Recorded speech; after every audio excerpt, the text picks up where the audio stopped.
welcome back everybody to another segment of 120 Seconds. As always, I'm Stockwell, continuing on the 2024 Gathering of the Juggalos artist interviews. This is a follow-up from Camp Zool from last year. This is a sit-down with S.O.N. It's a much longer interview than the first time, and we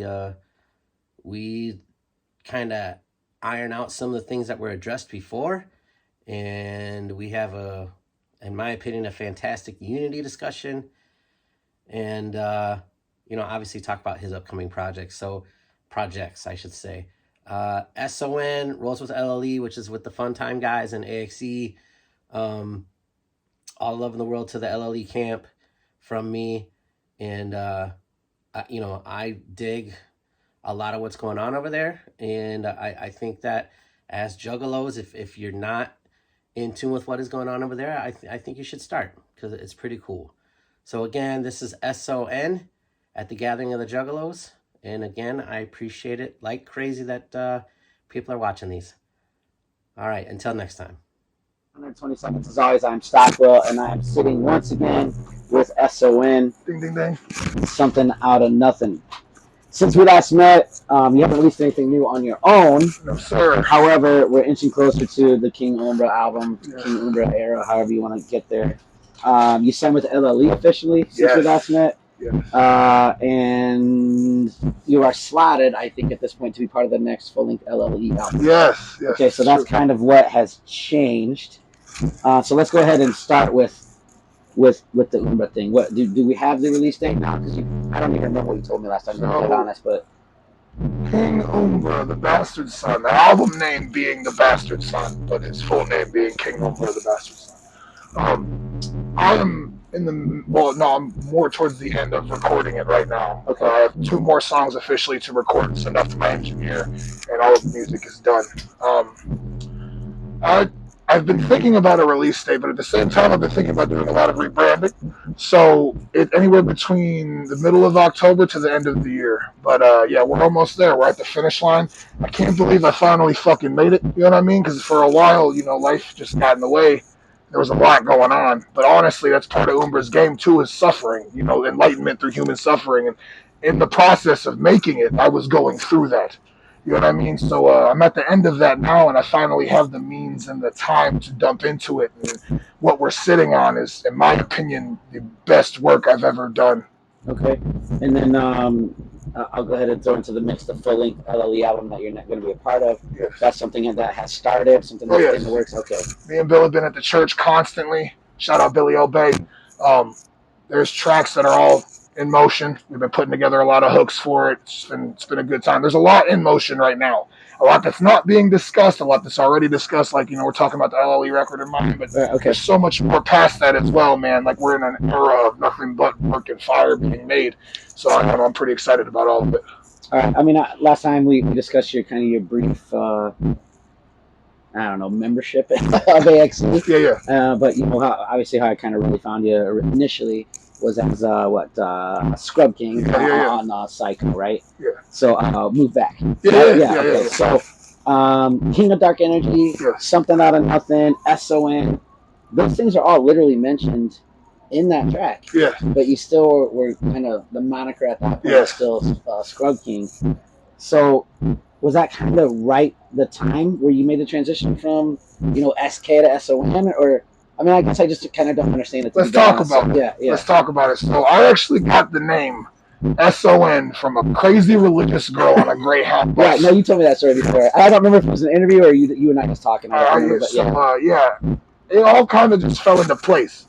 Like most of the things, honestly, in my life, things just kind of click and happen, and they make sense to me personally, and eventually they get applied. When I did the Move Back track, I was in the middle of transitioning. Monikers and names like you just said. But all of those mentions were seeds to what has become now. And I mean foreshadowing, if you will. Okay. This actually is a question from my buddy Josh. Shout out to Josh Philly. He was looking at it, and it was a discussion he and I had, but then he just straight up sent me the question. And what he was saying is that you kind of stray away from, the blatant shock value. And your stage show is that, for sure, right? But your lyricism, not necessarily. It's more about storytelling, like cerebral storytelling. and like inner exploration, and obviously the symbolism.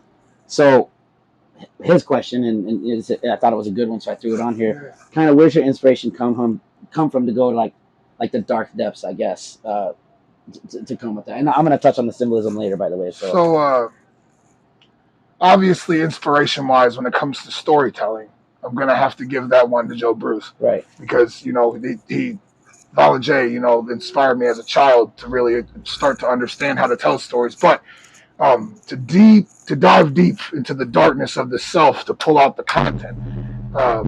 Honestly, man, I've been experiencing crazy night terrors since I was a child. That just didn't make sense at the time, because I really wasn't allowed to watch horror movies or anything like that. I was a little sheltered when I was younger. My mom really kept a fucking thumb on that shit. But I went through a lot in my sleep that eventually led to seizures in my sleep. It got so bad that it turned into a slight medical condition. I personally believe it was more spiritual than anything else, and I really do. I credit those times for a lot of what I'm able to do now. Again, diving into those depths of the self and being able to pull out stories that not only are entertaining but relate in an unknown way to the people listening. I don't think a lot of these people that are connecting with most of this music even know why it's hitting home. You know what I'm saying? And but there's just, I don't know, when you pull something from a genuine place like that and you put it into art, it interacts with the genuine space in other people, and maybe they don't know how to identify that. Yeah. But I've noticed it. I've definitely noticed it. So that actually leads me on a good way to my next point. Is that we talked about your symbolism, and I wrote it down. It literally says, I can't pretend to understand said symbolism. Okay, I mean, I understand that this is alchemy, and I understand that this is sulfur, and I've seen this shit my whole life, and I know what it is, but I don't really know what it is or how it applies to what you do, and I also know that this has several meanings, right? So, part one, it does make me feel like an outsider, right? To be dead honest, maybe I'm not in the cool kids club, right? But I also understand to maybe kind of be the point of what you're doing. Yeah. I guess, are you willing to explain the symbolism that accompanies your artworks, your designs, and your stage show, or do you like to kind of leave it up to interpretation, or is it something that you're just kind of hiding for now and maybe express later? What? Well, I mean, I'm going to be honest, man. It's a little bit of all of what you just said. Okay. This is also happening to me. This isn't just something that I'm putting together that is a mastermind plan. This is something that is also unfolding to me personally, as it is unfolding to everybody else in the heart. Again, kind of like with the name, all of these things have really just fallen into my life in one way or another and been presented to me. Like you said, this is the sulfur sigil, but it has multiple meanings. Well, I can show you so many things that have so many angles of information on them. Symbols, words, all of these things, they hold valuable information. I think this is why in demonology, once you know a demon's name, it holds all of its properties, so then you have power over it. The vagueness is very much the room that is left for you to personally attach. All right, so my question is, or I guess I should say, is intentional? Absolutely. Okay. Absolutely. Right. But again, at the same time, it was something I really started to understand in the middle of making Granite Size. Okay. You know what I mean? Yeah. It was I wanted to put together that record so bad, and then in the middle, I realized what I was doing, and I was like, I have to set an intention right now to make sure that I do this properly, because I feel like this is more magic than it is entertainment, which might sound goofy to some people, but I guess it was the thought process at the time. So the intention I even set with Granite Size, I don't mind saying this publicly either, was at the time I felt very unseen. I felt like I had met myself at such a deep level that people couldn't see me as I saw myself. Okay. And they couldn't see me as I saw them either. So I felt very alone no matter how many people I had around. So I set an intention with Granite Size to make a beacon for people that lived on the same frequency as me, because I knew they were probably going through the same thing. And it worked. Okay. It worked. Okay. So I guess a good final answer for this would be, it is intentional, yes, but it's also out of my hands. I am surrendered to the idea and I'm willingly doing it, but I'm not really thinking a lot of it out. I have the assets and I place them, and I string them together and I see the full picture, but like I don't 100% feel like it's just coming from me. And that's what I have to say about that. Okay. All right. So in like 12 years, you're gonna come out with some shit, and you're gonna say, "Not sorry if I tricked you." All right. So I usually end on what's next, but the truth is that I started there, and it was on purpose. Yeah. I'd rather clean up on how we ended things last time, and I'll be that honest. That's really why I wanted to sit down with you again. I mean, aside from you being my fucking boy and respecting you and me liking your music and all that kind of shit, we had a mic issue the last time, and I thought that we had like a really fucking good like Juggalo community conversation there, and they got fucked right at that moment. Yeah. You know, if it's your spirit, maybe it was right. But, so here's my my you know.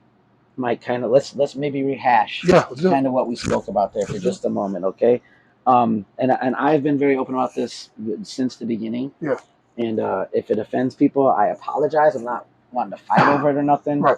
But I now that we're 10 years into this thing, I'm fucking done with the split. Oh yeah. I'm over it. Oh yeah. And I've had multiple conversations this week about it with many people who feel one way or another. Yeah. And I'm not going to get super deep into it, but I thought that you had a really, in my opinion, amazing message. And I don't know that I'm not even telling you to remember it. Yeah. And maybe things have changed for you in your brain since then. But I would just kind of like to have you take just a moment on like division versus unity, because I felt like what you said last time was amazing, and it's hard to recapture magic, but. Even if it's today's take from S.O.N, and it might even be different from when we last met. So we're very much a kingdom divided. Right. That's obvious. Right. There's a magic, and regardless of what you believe, that obviously brought all of this together. Whether you think that was through art or God or whatever, something beyond our understanding lives through this art form. And it has brought us all to a point where we have found power and strength and acceptance and love and unity. And we let the egos of other men, there we go, who are also just a piece of this.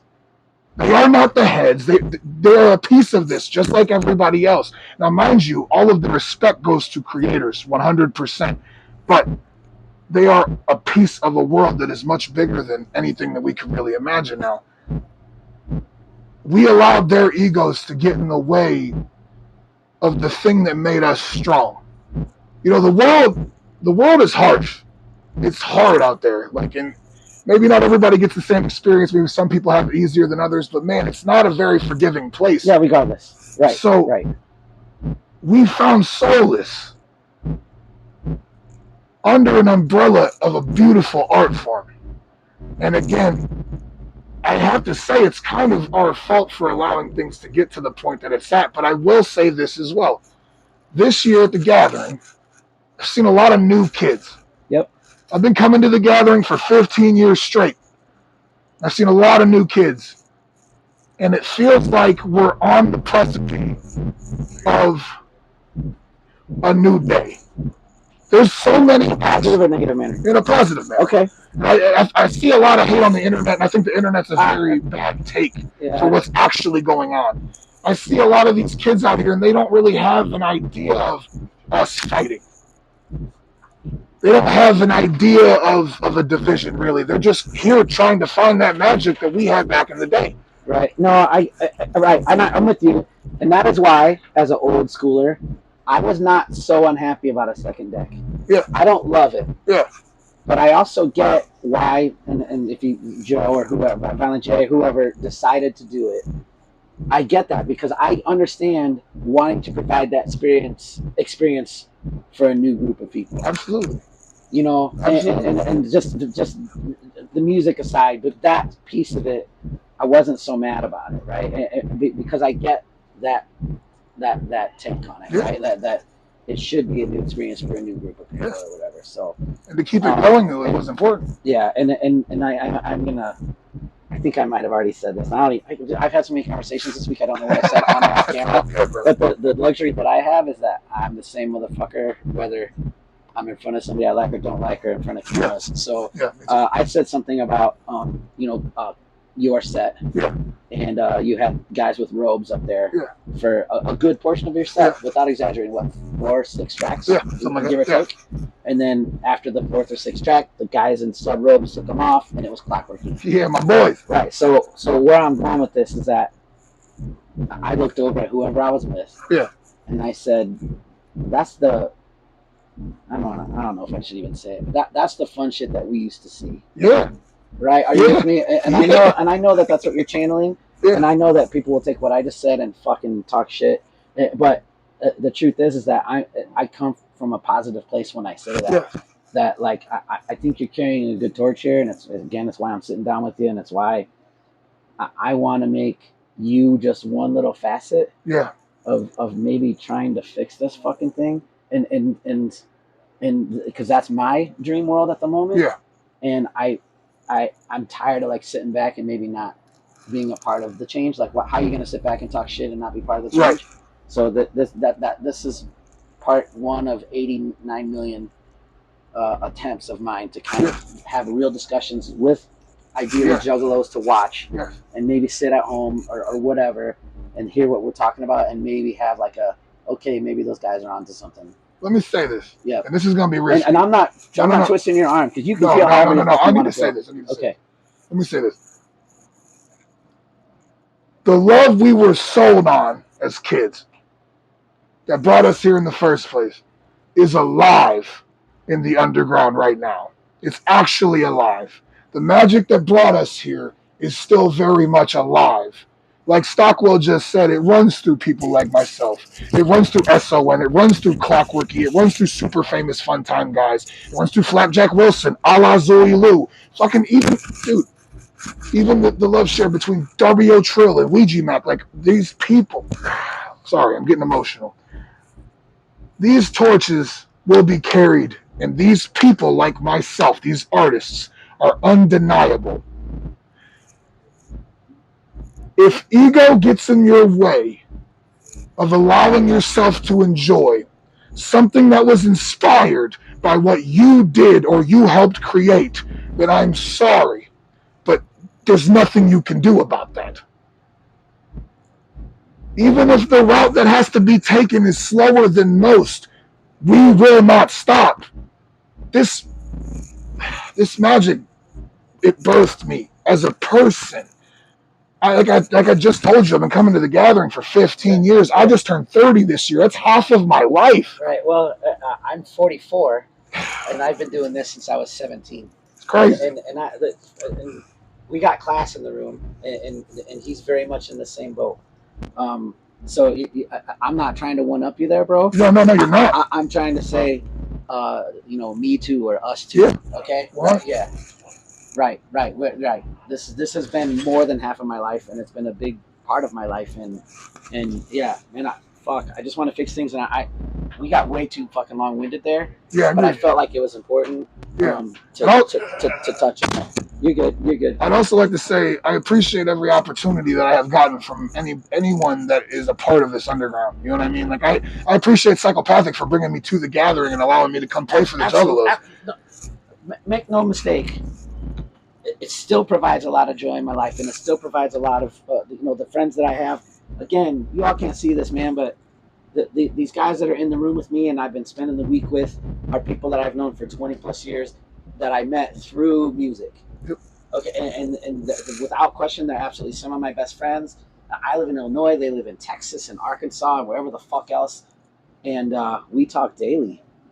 But without exaggerating, we talk daily. The way I see it, man, the legacy that we are all a part of didn't get built by men that were trying to play politics with other men.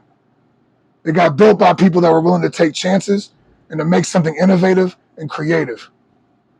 Again, I use the word undeniable. When you go and you walk in those footsteps and you actually act like that, you are undeniable. And what's going on here is undeniable. That's Legion, LLE, whatever you are, the underground. Undeniable. Undeniable. Right. Yeah. LSB, you touched on it. Yes, yes. Yes. All right. Again, I really want. I wanted to recapture some magic, Yeah. and we didn't. But I think we touched on something different. Yeah. But in this, I don't know, same message, different way. Yes, sir. Are you with me? Yes, sir. And man, I can't thank you enough for your time. And I know this whole thing was kind of a bitch. And again, it's day 3 gathering. We smell and we're tired, and you know, things are what they are. But Yes, can't thank you enough for coming in with me and sharing some actual thoughts. It's a beautiful thing for us to wax about what we do. Yes, sir. So last thing, just plug away what you got, man. We got the Bastard S.O.N coming out later this year. You said there's Long Live Evil records in the fucking works, man. We got a lot going on. Check out Long Live Evil. Check out Legion Realm on fucking Charles Lee Ray on Facebook. I'm pretty sure it's Legion TV on YouTube. Fuck King of Dark Energy on Instagram. Come holler at me. Come peep the links. Come check out some of the magic we have brewing. I promise you, you will not be disappointed. And remember, please, the wicked shit will never die. All right. Until next time, thanks everybody. S.O.N. Bye. All right. Thank you, brother. They gonna love us for life. Yeah, I don't go there. Right. I don't fuck with them anymore. I used to like them, but I don't fuck with them.